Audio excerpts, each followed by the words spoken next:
Paz e graça do Senhor Jesus a todos, bem-vindos à Escola Bíblica Dominical da Igreja Evangélica Assembleia de Deus Madureira de São Miguel do Araguaia, em Goiás.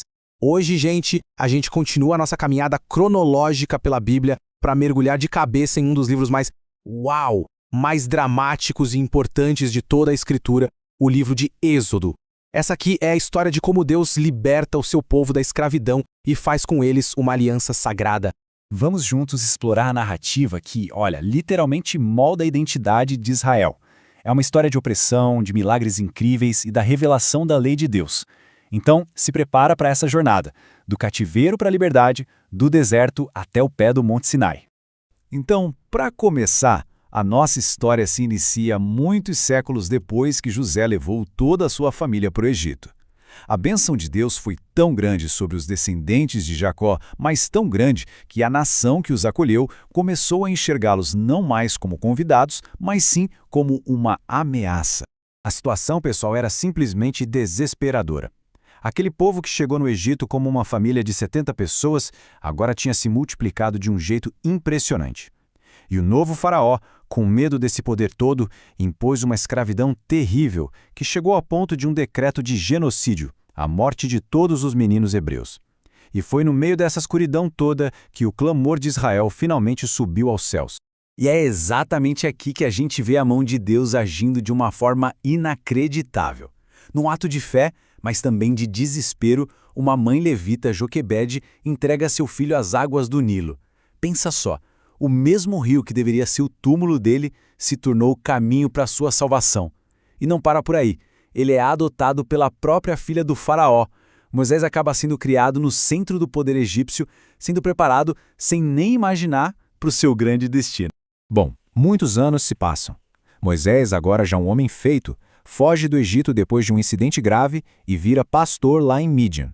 E é lá, no meio do deserto, diante de uma sarça que pegava fogo, mas não se queimava, que Deus se revela a ele. Esse, gente, é o ponto de virada. Deus não estava alheio à dor do seu povo. Não. Ele ouviu o clamor, ele se lembrou da sua aliança e ele estava pronto para agir. Mas o Moisés, ele estava cheio de dúvidas. Ele pergunta, quem sou eu para fazer isso? Ele se sentia totalmente inadequado, sabe? Um fugitivo que ainda por cima tinha dificuldade para falar. Só que Deus não o deixa na mão. Ele o capacita, transforma a vara de Moisés em uma serpente como sinal do seu poder e ainda coloca Arão, o irmão dele, para ser o seu porta-voz. Juntos, eles voltariam ao Egito para entregar a mensagem de Deus. E com isso, o cenário está pronto para um confronto que é, de verdade, épico. Porque não era só Moisés contra o faraó. Era o Deus de Israel contra todos os deuses do Egito, com o faraó, que era visto como um deus, sendo o representante máximo deles. A resposta do faraó é de um desprezo, de uma arrogância que assusta. Ele não só diz não, como aumenta ainda mais o trabalho dos israelitas. Ou seja, a primeira tentativa de libertação resultou em mais sofrimento, testando a fé de todo mundo. Mas, o faraó estava prestes a descobrir quem era o Senhor. E aqui vem uma coisa fascinante sobre as 10 pragas. Elas não foram só desastres aleatórios, de jeito nenhum. Cada uma foi um ataque direto a um deus egípcio específico, para mostrar a soberania do Deus de Israel. Por exemplo, a primeira praga, que transformou o Nilo em sangue, como a gente lê em Êxodo 7, foi um golpe direto em Rapi, o deus do Nilo. As trevas densas lá de Êxodo 10 foram uma humilhação para Ra, o deus Sol. A cada praga, Deus foi desmontando, um por um, o poder e a confiança que o Egito tinha nos seus deuses falsos. E o coração do faraó? Só endurecia mais e mais. Mesmo depois de 9 pragas devastadoras, o faraó continuava irredutível. Faltava uma última e terrível praga. Ela seria o golpe final que finalmente traria a libertação do povo de Deus. Mas antes desse juízo final, Deus dá a Israel uma instrução para a salvação deles, a Páscoa. O sangue de um cordeiro perfeito, passado nos batentes das portas, conforme detalhado em Êxodo 12, seria o sinal para o anjo da morte passar por cima daquelas casas, poupando os filhos mais velhos. Esse ritual se tornou a celebração mais importante de Israel, um símbolo poderosíssimo da redenção pelo sangue que já apontava lá na frente para o Cordeiro de Deus, que um dia tiraria o pecado do mundo. E então, à meia-noite, um grito de dor ecoou por todo o Egito. Exatamente como Deus tinha avisado, todos os primogênitos egípcios morreram, desde o filho do faraó até o filho do prisioneiro. Destruído pelo luto e pela derrota, o faraó não só deixa os israelitas irem, ele praticamente os expulsa.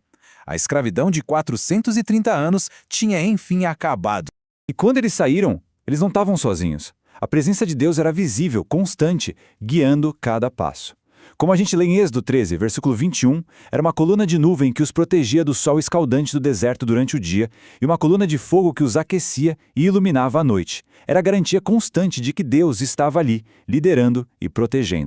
Mas a liberdade ainda não estava garantida. O faraó muda de ideia, seu coração se endurece mais uma vez e ele sai com todo o seu exército para perseguir os israelitas, encurralando eles contra o Mar Vermelho. Imagine o pânico. Mas Moisés declara: o Senhor vai lutar por nós. E aí o milagre final acontece. Deus abre o mar, Israel atravessa com os pés no seco e as águas se fecham sobre o exército egípcio, destruindo todos eles. Agora sim, a libertação estava selada.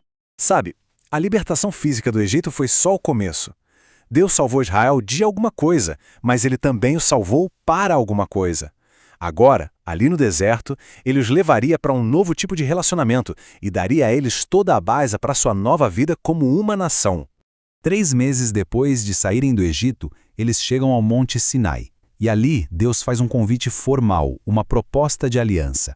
Se eles obedecessem à sua voz, se tornariam seu tesouro particular, um reino de sacerdotes, uma nação santa. E o povo respondeu em uma só voz: tudo que o Senhor falou, nós faremos. Em meio a trovões, relâmpagos, muita fumaça, Deus fala diretamente com o povo, entregando os 10 mandamentos que estão registrados lá em Êxodo, capítulo 20. E isso não eram só regras, pessoal. Eram os termos da aliança, a base moral para a sociedade que ele estava formando. Era a revelação do seu caráter e de como o seu povo deveria viver, tanto em relação a ele quanto uns com os outros. Enquanto isso, Moisés subiu o monte para receber o resto da lei. A aliança então foi estabelecida. Mas a parte final do livro de Êxodo detalha uma das maiores falhas de Israel e, ao mesmo tempo, uma das maiores demonstrações da graça de Deus. Moisés fica lá no monte por 40 dias e 40 noites. E na ausência dele, o povo fica impaciente, ansioso. Eles vão até Arão e pedem: faz pra gente deuses que possam ir na nossa frente. E num ato chocante, que mostra uma total falta de fé, eles derretem o ouro que tinham e, com Arão liderando, constroem um bezerro de ouro. Eles quebraram a aliança que mal tinha sido feita. A ira de Deus se acende, e ele ameaça destruir o povo por causa dessa rebelião. Mas aí, num dos atos de intercessão mais incríveis de toda a Bíblia, Moisés se coloca no meio. Ele implora desesperadamente por eles, chegando a oferecer a própria vida no lugar da deles, como a gente lê em Êxodo 32, versículo 32. E Deus, movido por essa intercessão e pela sua imensa misericórdia, perdoa o povo. A aliança é renovada. Moisés sobe o monte de novo e Deus escreve os 10 mandamentos em um novo par de tábuas de pedra. E quando Moisés desce, o rosto dele brilha com a glória de Deus, um sinal claro da intimidade que ele tinha com o Criador.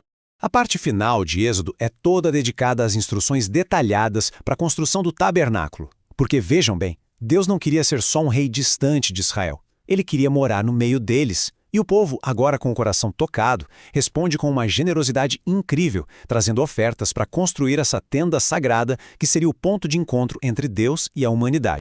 E o livro termina com essa imagem que é simplesmente poderosa. A obra está pronta, e a glória de Deus, aquela presença visível dele, desce e enche o tabernáculo com tanta intensidade que nem mesmo Moisés conseguia entrar. Isso está lá em Êxodo 40, versículo 34. O mesmo Deus que os tirou do Egito agora morava, visivelmente, no centro do acampamento. A promessa da sua presença estava cumprida. E aqui fica uma pergunta para a gente pensar. A presença de um Deus que é perfeitamente santo, no meio de um povo imperfeito, criou um problema, um desafio. Aquela mesma glória que era sinal de bênção, era também um perigo mortal para pecadores. Então, como eles poderiam viver com ele? Como poderiam adorá-lo sem serem destruídos? As respostas para isso, cheias de sacrifícios, rituais de pureza e leis para os sacerdotes, nos esperam na nossa próxima análise, o livro de Levítico.